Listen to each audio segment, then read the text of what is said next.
thumbnail দেখি নিশ্চয় গম পাইছে কিহৰ ওপৰত ভিডিওটো হ'ব গৈ আছে তেবলক বেছি দেৰি নকৰি ভিডিওটো আৰম্ভ কৰো এইয়া আপোনালোকে দেখিব পোৱা আইৰন ৰিমুভাৰ ফিল্টাৰ আপোনালোকে বহুতে দেখিছে চাগে কিছুমান ঠাই ছাদৰ ওপৰত এনে ধৰণৰ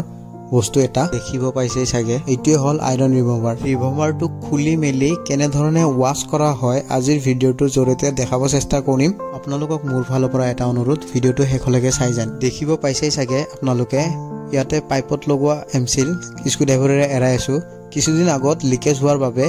এমসিল লগাই থৈছে কোনোবা প্লাম্বাৰে লিকেজ উলোৱা কাৰণটো এখেতলোকে কামটো কৰিব মাতিছে এতিয়া মই ওপৰৰ পাৰ্টটো খুলি আপোনালোকক দেখাম ভিতৰত কি কন্ডিশন হৈ আছে খুলি উলাই আনাৰ পিছত দেখিব পালো আইৰনে পুৰা আবৰি আছে তো ইয়াক ভালদৰে সাফা কৰি ল'ব লাগিব আৰু এই বস্তুটো হৈছে পানীটো ফাট মেলি পেলোৱাত সহায় কৰে এতিয়া ভিতৰৰ মেন কন্ডিশনটো চাও অৱস্থাটো কি হৈ আছে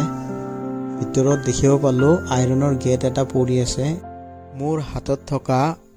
বস্তুবিধ দেখি অনুমান কৰিব পাৰিছে চাগে আইৰনৰ পৰিমাণ কেনে ধৰণৰ ইয়াত মোৰ হাতত থকা বস্তুটো যেহেতু আকৌ ৰিউজ হ'ব তো ইয়াক খুলি মেলি ভালদৰে ওয়াশ কৰি ল আৰু আইৰনৰ ইমাৰ বহিছে তো ইয়াক বাসন ধোৱা ষ্টিলৰ জাবৰেৰে ঘুইব লগা হৈছে বস্তুটোৰ ওপৰৰ পাৰ্টখিনি আইৰন গুছালো এতিয়া ভিতৰৰ পাৰ্ট খুলি আকৌ ভিতৰৰ ভালদৰে আইৰনবোৰ সাফা কৰিব চেষ্টা কৰিম আপোনালোকে দেখিব পোৱা এই বস্তুটোৰ থ্ৰেডবোৰত আইৰনৰ পুৰা লেয়াৰ বহি গৈছে তো ইয়াক ভালদৰে ঘুই মেলি সাফা কৰি লওঁ সাফা হোৱাৰ পিছত আকৌ আগৰ দৰে ফিটিং কৰি ললো ফিটিং কৰি লোৱাৰ পিছত এতিয়া আমি মেন ফেচেলটোৰ সাফা কৰিব গৈ আছো তো আপোনালোকে ভিডিওটোৰ সৈতে জড়িত থাকক ফেচেলৰ ভিতৰৰ ওপৰত আইৰনৰ এটা ডাট লেয়াৰ বহি গৈছে আপোনালোকে দেখি গৈছে এইটো আইৰন পুৰা বুকাৰ দৰে হৈ গৈছে এতিয়া আমি ওপৰৰ বুকাবোৰ গুছাই লৈ ভালদৰে লাঠিৰে অলপ খুচুৰি ইয়াতে কন্টিনিউ পানী আহিব দি আমি ইয়াক ওয়াশ কৰিম এইখিনিতে আপোনালোকক মোৰ ফালৰ পৰা কিছুমান এডভাইস দিব ওলাইছো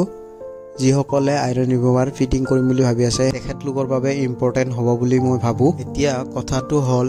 টেংকিৰ আউটলাইনত আইৰন ৰিমুভাৰটো কানেক্ট কৰিলে বেটাৰ হয় আৰু তাৰ বাবে টেংকি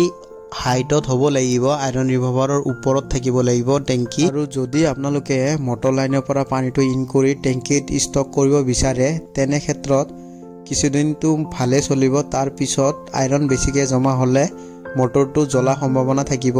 যেহেতু ভেজেলটোৰ ভিতৰত বালি গিটি জাতীয় মিশ্ৰণ থাকে ইয়াকো ঠেলি টেংকিত পঠিয়াব তো তেনে ক্ষেত্ৰত আপোনালোকে টেংকিৰ আউটলাইনত দিলে বেছি বেটাৰ হয় এইখিনিতে আৰু এটা কথা জানি লোৱা উচিত য'ত আইৰনৰ পৰিমাণ বেছি তাত ডাঙৰ ভেসেল লাগিব আৰু য'ত আইৰনৰ পৰিমাণ কম তাতে সৰু ভেসেল দিলেও কথা নাই আপোনালোকে দেখিব পাইছে পানীটো সফা হৈ গ'ল ভিতৰৰ বস্তুবোৰ কমপ্লিটলি ওয়াশ হৈ গ'ল যেহেতু আইৰন ৰিমুভাৰ এটা ফিটিং কৰিলে সপ্তাহে সপ্তাহে আপোনালোকে বেক ওয়াশ মাৰে